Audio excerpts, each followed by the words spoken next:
It applies to children in a classroom setting. It applies to people in a workplace. It applies to churches. So we talked about the needs at the bottom being necessary first. If you were here, the most basic needs are physiological needs like food and water. If someone comes to your church and they don't have enough to eat, what would James say? Feed them. Give them something that will satisfy those basic needs. If you don't, they're probably not going to hear a lot that you're going to say spiritually. Jesus even figured that out. So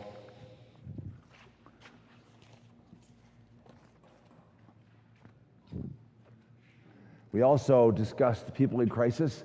This is closely related. There are many people in your church who have issues that need to be addressed, and those are ways we can reach people. Once we have found out that they're having marriage issues, marriage problems, we can invite them to counseling. Once we find out that a man is just back from the war, or a couple has just gotten married, and they're looking for a church, then you can address it from that point of view. Well, come in. We have a young couples group that meets, and we'd be glad to have you. And it's surprising the people we meet that fit into that category. We also talked about the principles of good listening. You need to be a good listener. We didn't have much time to cover them, but they're in the book that I gave you, okay? Being a good listener is 9/10 of a good conversation. Even if you think you're not getting the word in edgewise and the other person's doing all the talking, being a great listener is really the best way to communicate, especially if you're trying to win people to Jesus. You find Jesus was a great listener. We talked about the church being a beehive of workers. We all have our gifts, we all have our skills, but like the bees, we need to change over time. We need to be willing to assimilate new skills for the church. Just because we're a musician doesn't mean we always have to be the person who leads music. We might find out as we grow older, we have more faith. We might find out that we have more wisdom, more knowledge, and so we might be able to serve as an elder, in our church. We talked yesterday about types of personalities, and we asked you all to raise your hand. How many of you think you're a type A? And a bunch of you raised your hand. And we said, how many of you think you're type B? And a bunch of people raised your hand. Some of you raised your hand for both of them, because you have character traits for both. And then we asked you if you had to be one, and you said, Lord, please don't let me be type A, or please let me be type B. If you could be the one you wanted, which would it be? Sometimes for people, they wish they were the opposite. And that's maybe because they don't quite like the dynamics of how they click with other people. Or maybe they're having health issues, and they're saying, the doctor says I'm type A, and wow, I just need to slow down. And I'm too type A. I'm too driven. Somebody told me that once. They said, there's a physiologist, she said, you need to spend 30 minutes every day doing nothing. And I said, like reading a book? Or she says, no, doing nothing. I said, wow, I'd fall asleep. She says, good. She said that my inability to stop impacts my digestion, impacts my sleep habits. Probably, if it impacts those, it would probably also impact my spirituality, and certainly my ability to connect with other people socially. We talked about temperaments, how temperaments do not change over time. For the most part, temperaments are who you are for life. If you're a person who is difficult as a child, you'll probably be a difficult person when you're older.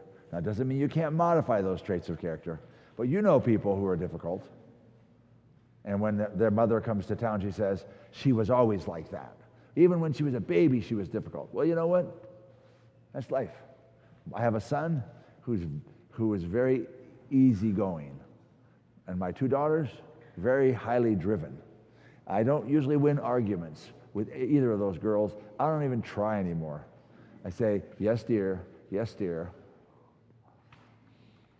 We talked about the 4 temperaments, the 4 types of personality, and that's what we'll focus on today as we hand out the sheets.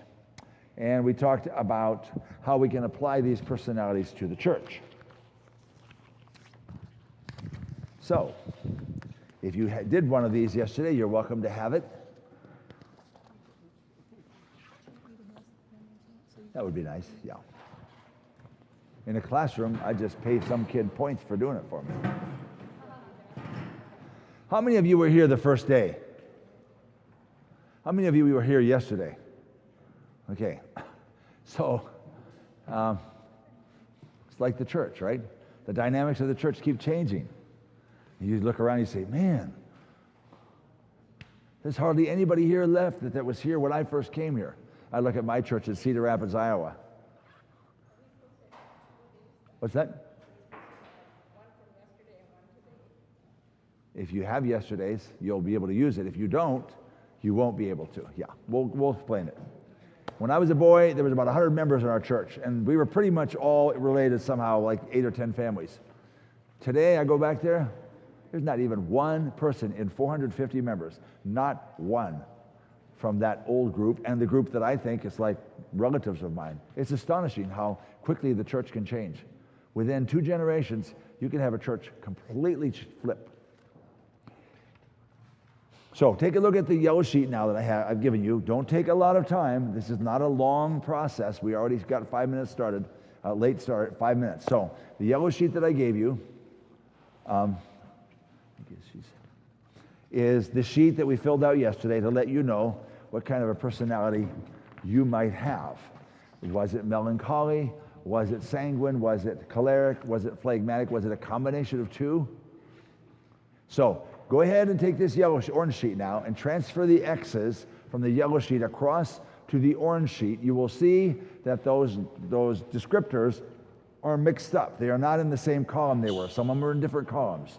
I did that so that you would not be able to ever cheat. There you go. No faking bad. So go ahead and transfer the X's across.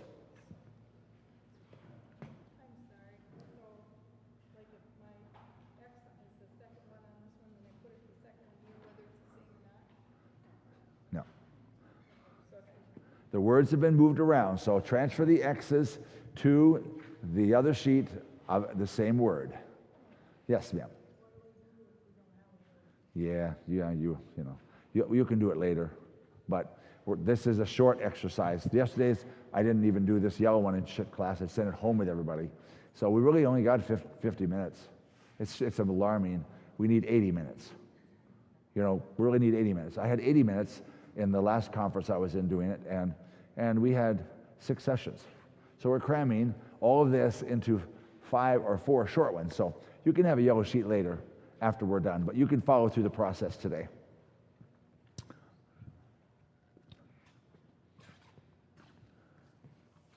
So on the yellow sheet at the top, if you said you were animated, you switch it across. On the orange sheet, it happens to be in the very same place. But when you go on the line below, if you happen to be persistent, it is not in the same column, it's in the 3rd column, so you have to move the X over to the 3rd column. I don't even know if I have enough sheets for those of you who came.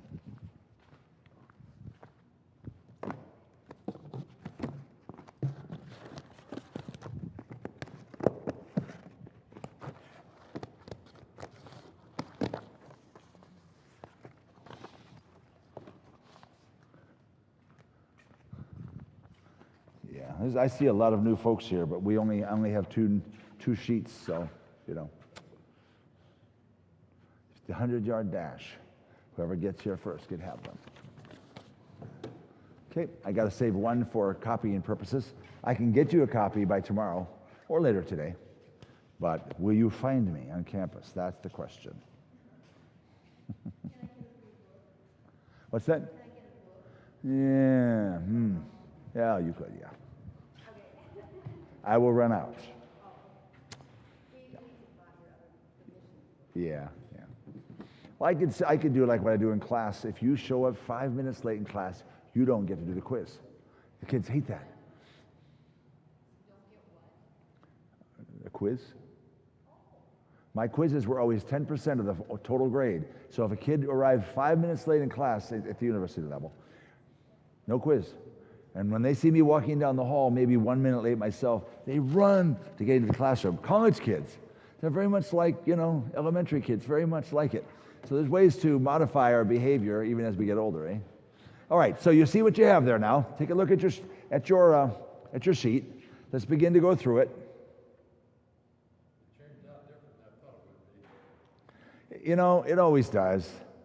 It always does. We think we know ourselves, and we took this, you know, you've taken this probably many times. But I had her look at it, she says, yeah, those things identify you. So when I get here now, I'm really choleric. Yeah.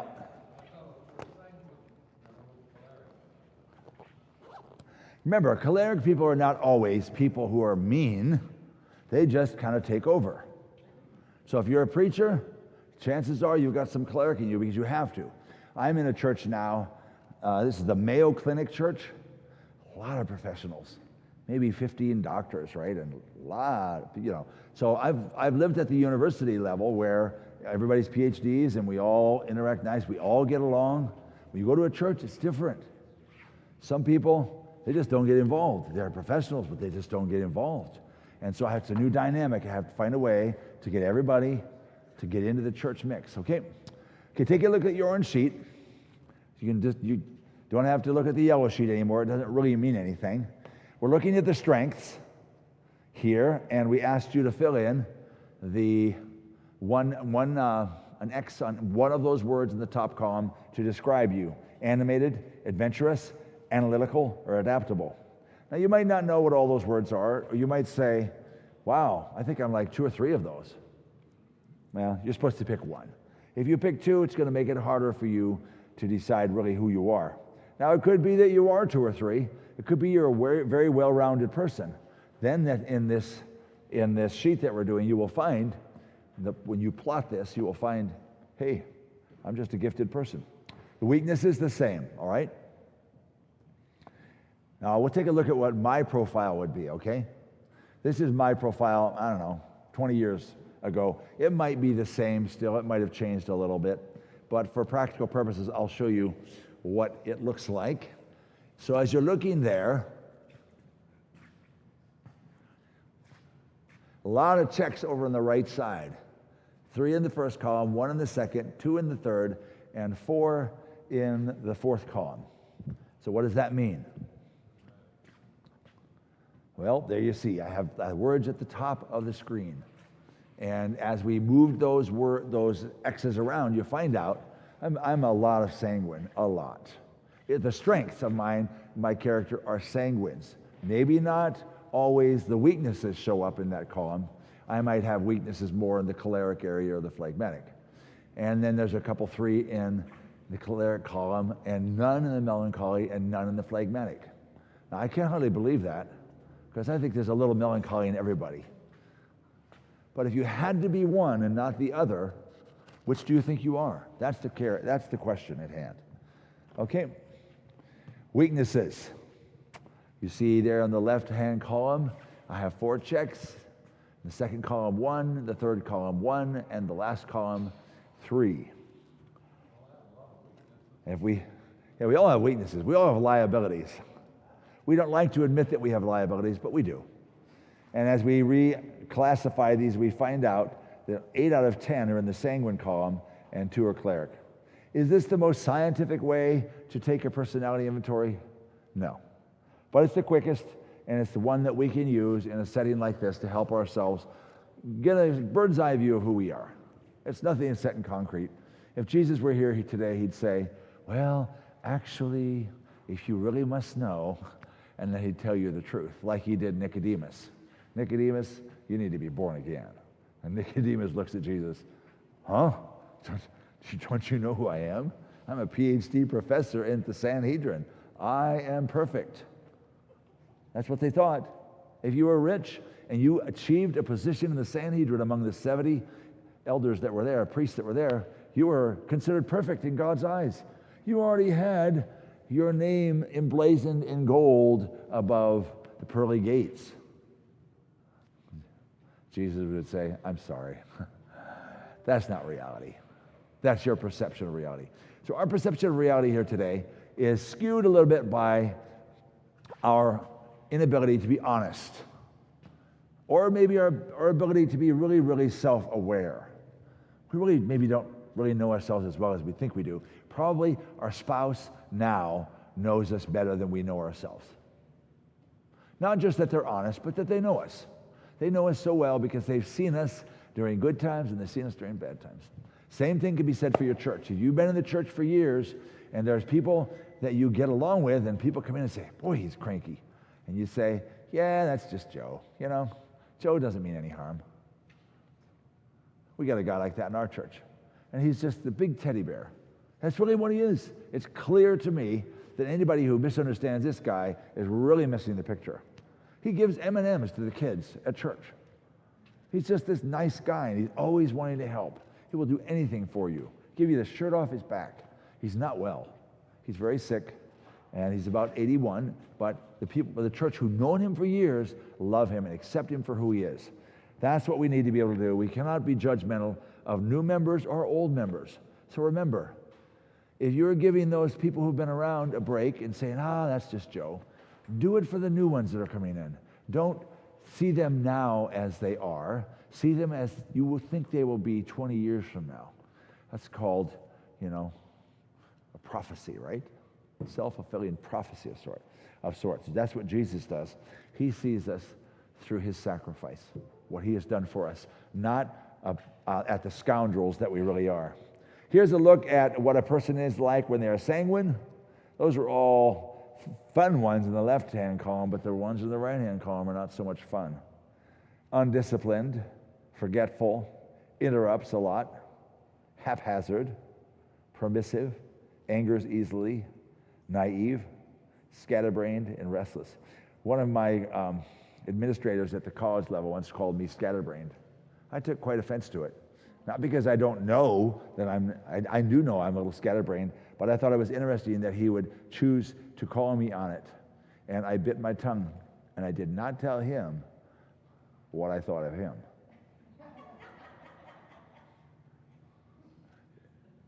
We will stop there, otherwise you may find out who it is, and it's not helpful to God's church for us to do that. But suffice it to say, one of the institutions he was in charge of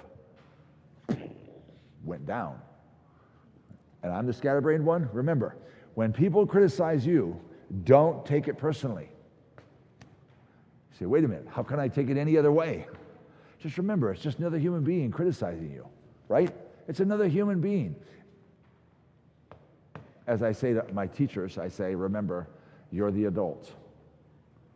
Sometimes the parents are not. Sometimes the parents are acting more like their kids. In the church, the same can be said. We don't want to be petulant, but sometimes we are. Sometimes we're rude. Sometimes we are unkind and short-tempered.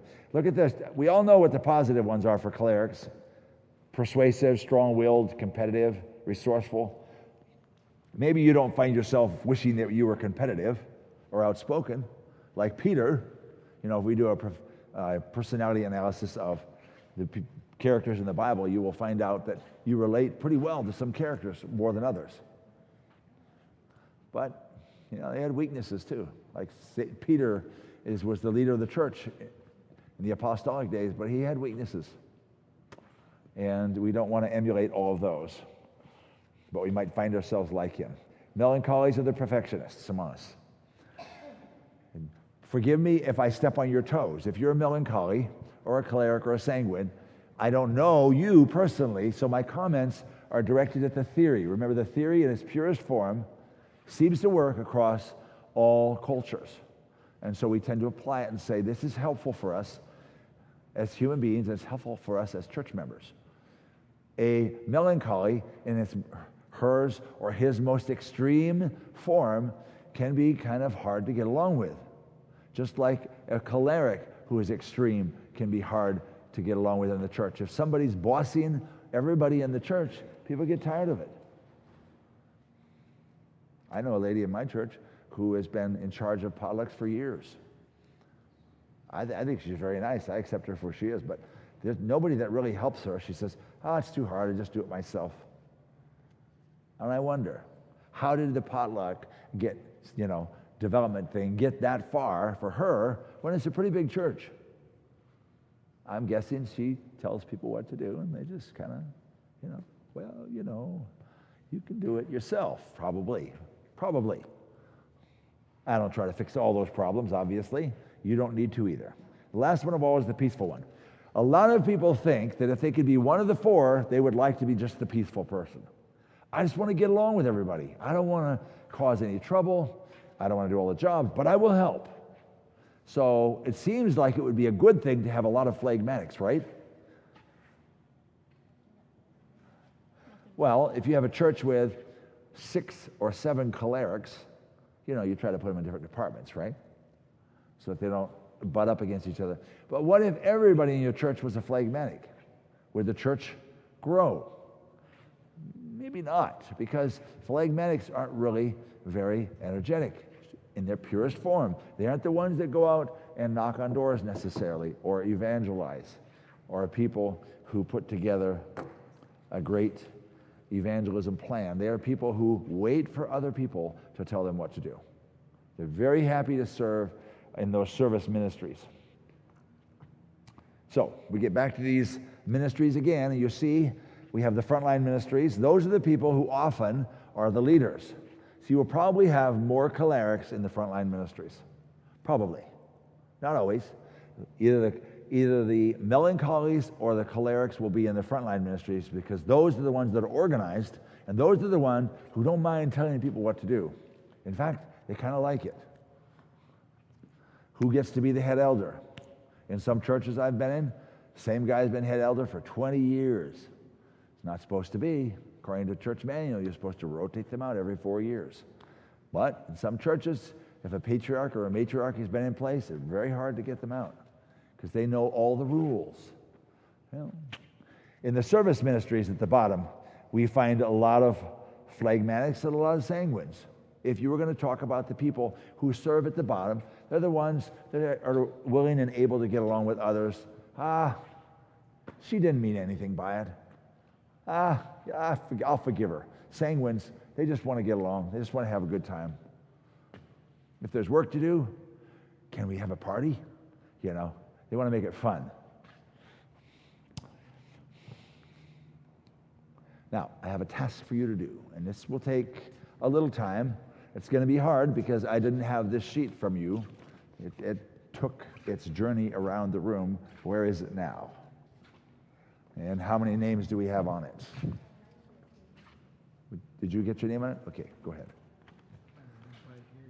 Send it around real quick. If one of you will take it around to the table and find out for us which one of those you are mostly.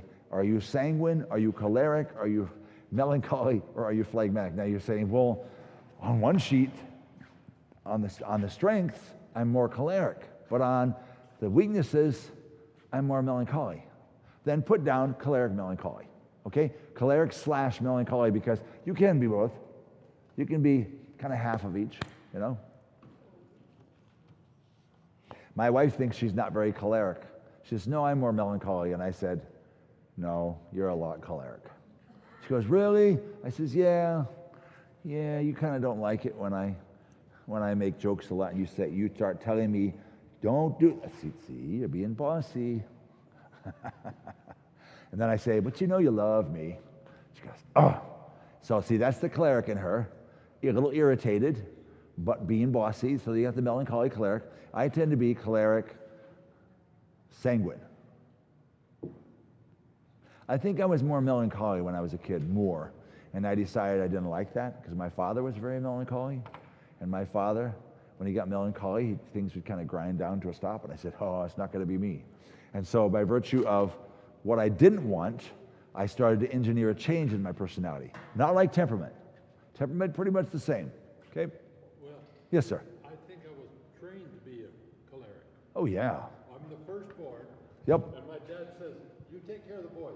Always I had to watch the boys, watch my brothers. I had 3 brothers. And I was always to watch. They don't like it, but they just still do it. It's the way it is. All right. So we're making that journey around. Everybody's getting that personality thing put in there? Because we're waiting on that sheet. Where is it at? Yeah, if somebody will just take it around to the tables. I don't know what it says on it because we were short one day, so we have to do a hop, skip, and a jump thing here. What we're going to do now is we are going to do an activity that takes a group effort. I have these sheets, which I really don't need. It's for your sake, and you had the three top gifts, 3 primary gifts, and then the 3 secondary gifts. On the sheet that's being passed around, you were to put down the 3 primary gifts that you have. This one happens to be, I'm into counseling, I'm into giving, and missions. Okay, this one, I can't read it. Okay, giving, preaching, counseling, and knowledge. Okay, good. So we're going to look at this sheet. Boy, I might have to do a little social engineering myself in the front. We need 4 team members for each group. Boy, how many do we have? 8, 10, 14, 16, 21. Okay, so we'll need 5 groups, with at least 4 people in each group, and one group will have 5. Now, here's the trick. So I'm going to put this down on this table. You're going to have to move, some of you, from one table to the next. You'll decide who moves. We don't write anything on it yet. I'm going to put them on the tables where there's the most people. So we have 1, 2, 3, 4, and I'm putting some of them up close because you really need to be closer as opposed to far away. I know in the morning when they have, 80 people in here, it's easy, but here we have 20, so we can move forward. 1, 2, 3, 4, and I'm going to put another one over here because I'd rather see you come closer as opposed to further away. All right. Do we have that sheet now, folks?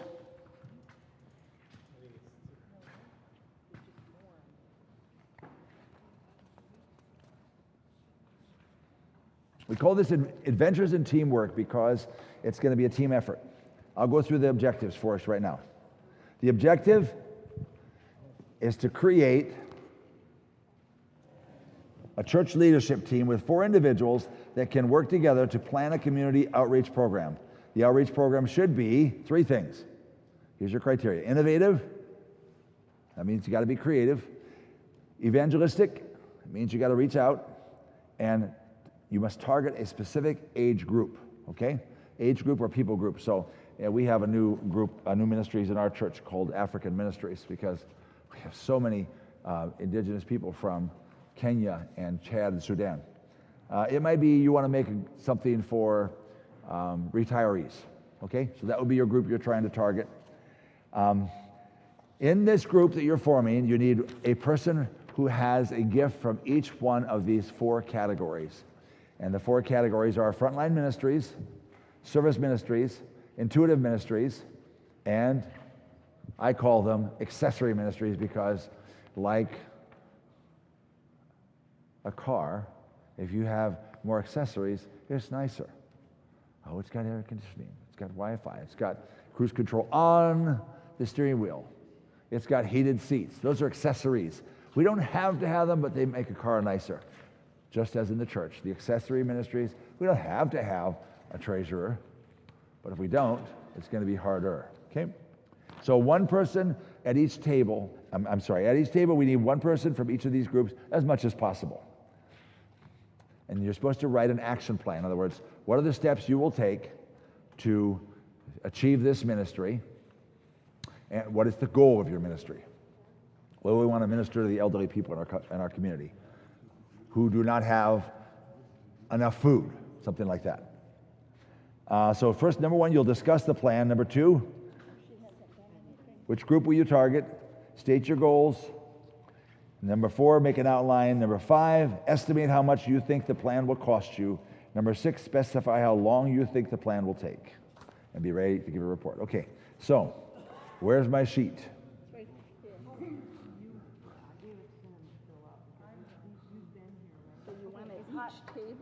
Yeah, well, we're gonna try.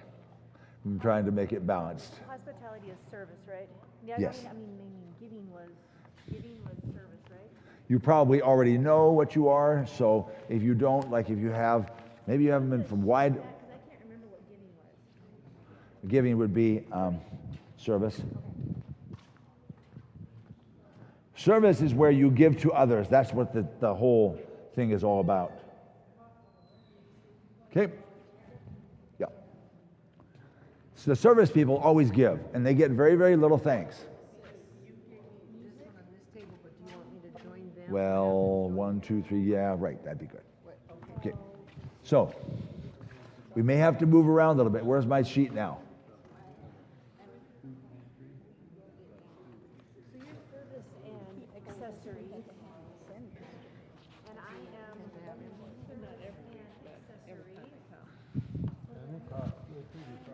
Okay, so, do we have somebody from each group, basically? Oh, we're still talking. Good. She says accessory. Accessories? Okay, that's good. Well, no, I Thank you, sir. service industry. I didn't kind of feel it's your. Sometimes just getting organized is half of the battle. It really is. When I write a book, it takes me equal amount of time to organize everything in a proposal for Pacific Press or review. It's amazing. Okay, so you have someone from each of the 4 groups? No, we're all the same group. Okay, you're going to have to do a switcheroo with another table. I don't know. We're done. Yeah, we gotta go. We gotta move. Okay, so we have someone from each of the groups here. From each group. You have to have at least one person with a skill in each group. How about you folks? Yes, we're figuring it out right now. Okay, good enough. Ladies, would you like to join us over here? We would like that. You see, what we have here is knowledge and wisdom. Okay? Because you have lived if it's serving God longer than these folks, your knowledge and your wisdom, that's a given. Okay, so it's very valuable. They may not have somebody in one of those groups. I see she's doing her crosswords. That's good. Okay?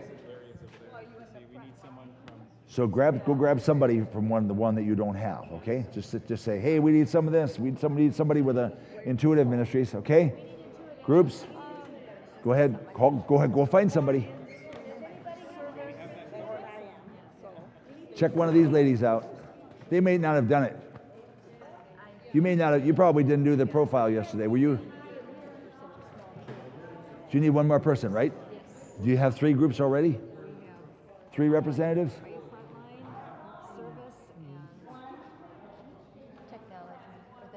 Okay, so you need one more person.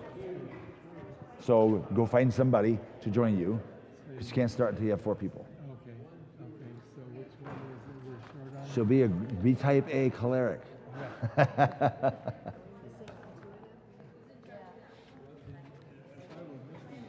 You got 4 now? Okay, so you want 4 different people at each table? One from each group at least. You may have 2 or 3 yourself. Just make sure that they're all representative. That's the way you get a balanced group. So far, you're front line, and she said she's service and ministry, and I said I was too, but. Anybody here, speak a second language? There you go. There you go. She speaks 2 languages, so she's linguistic already. She's more skilled than the rest of us because she knows 2 languages. Okay, that's very valuable in today's multicultural church. So then the last one you have is probably the intuitive one. Yeah. You probably rely on this guy for that. Front line and intuitive. Because he is front line, but he's also intuitive, and the intuitive ones are harder to come by. Very much so. They really are. That out. You know, Our church is really good Sabbath school teachers, people with a lot of faith, those are hard to come by sometimes. Got your representatives? College age or young? We don't got a have group. intuitive, or were you Yes, intuitive? she is standing in. We don't know what she's I doing. told her I thought that she was by virtue of her age, There she goes. because she comes with such a wealth of knowledge for the church. She's been around. There you go. She's going to say, watch out. I've seen that not work well. See, that's the intuitive group. Okay, go ahead. And there you go. Average it seems about 30. All right, so somebody needs to take charge. I don't know if it's going to be a choleric or who it is, but it's yours to go with, okay? What's your name? Anxious to take charge? Karen, nice to meet you. You got 5, so you're blessed. So you probably got all the groups, right? No, because we're giving and they're frontline. Because in All every of them? church, all 3 of them guys are frontline. Okay, front lines Isn't that wonderful? are harder to come by in some churches, and intuitive is really hard to come by in some churches. Now, if you have an older group of people in your church, like one church I was in, the average person was over 70, probably got a lot more people in the intuitive areas because they've been wise with their years. But I so, have a 15 in intuitive too, in addition to my frontline stuff. uh-huh, So I've got 2 15 in front lines. I've got 1 in intuitive. yeah. Well, But I'm a college professor. I mean, that sort of comes with the game, you know? see, for me, I do a lot of services. But I'm definitely front line. And I also love accessories because I'm into music and technology and that stuff. So, you have to borrow and sell. Anyway, go ahead, go with your group. To use what you can. With me, I found, and this one did surprise me, but I got a 12 for giving because I love to give. But other things are rather strange. Sure. All right, somebody take charge here. And One of our front lines. yeah, probably. All right, we have limited time, so go ahead with the sheet and proceed. Sign somebody as the secretary and somebody as the Well, she's writing, we'll let her write. and somebody as the leader. You need a leader, you need a recorder, and you need somebody who will report, and they cannot be the same 3 people. So if you write, you won't be reporting to the group. Who's the leader here? Okay? If he is, then one of you 2 has to report, okay? Okay, who's the recorder? One of you has to be the recorder. Okay? Are you the better? Well, one of you has to report, Yeah, we'll and the other one has to be the leader here. So somebody has to be the leader, the dynamics leader, lead out. Somebody has to be the recorder, I think both of us are kind of choleric here. and one of you has to report. You're So, stupid, Al. so if you get to the end and the person who's writing tries to report, I won't let you do it. Oh, I love It has to be somebody other than the recorder, okay? So pick your reporter now, pick your leader, pick your recorder. So I can record, but the recorder does the recording. Nope. Yeah. It has to be recorded well enough for somebody else to report. That way everybody gets involved. I just write. Do you want someone else? You got the good I job. don't want to report. I know. That's right. You're wise. 40 to 50? Okay, so we have a leader. Who's the leader? Okay, he can't be the recorder then. Somebody else has to be the recorder. Oh, he's doing such a good job. Yeah, and then somebody has to report. Who's going to report? It can't be them. If he's the leader, he can't report. If she's the recorder, she can't report. That means you need to report. Oh, I don't know how this. Okay, you can report in Spanish, okay? Okay, it's cooperative group effort, so everybody has a job, okay? Work it out.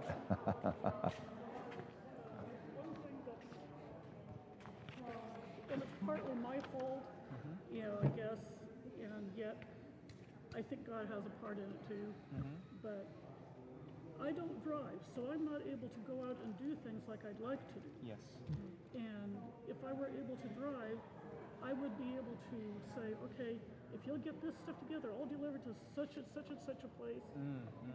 But since I don't drive, I can't do that. Okay. Okay, who's the recorder? I'm the recorder. Who's the reporter? Can't be the recorder, it has to be somebody else. And who's the leader at the table? The leader is not the recorder. So we just is cooperative We've learning. decided that we don't need a leader.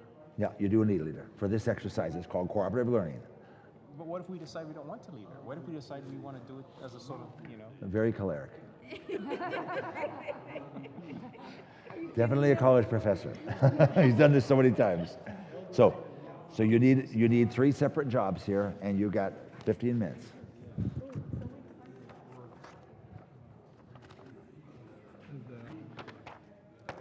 So who's the leader and who's the recorder? I guess I can. And who's the reporter? One of you reports. No, not the same person. Whoever records doesn't report. Okay. And if he records, he's not the leader. Somebody else is the leader. So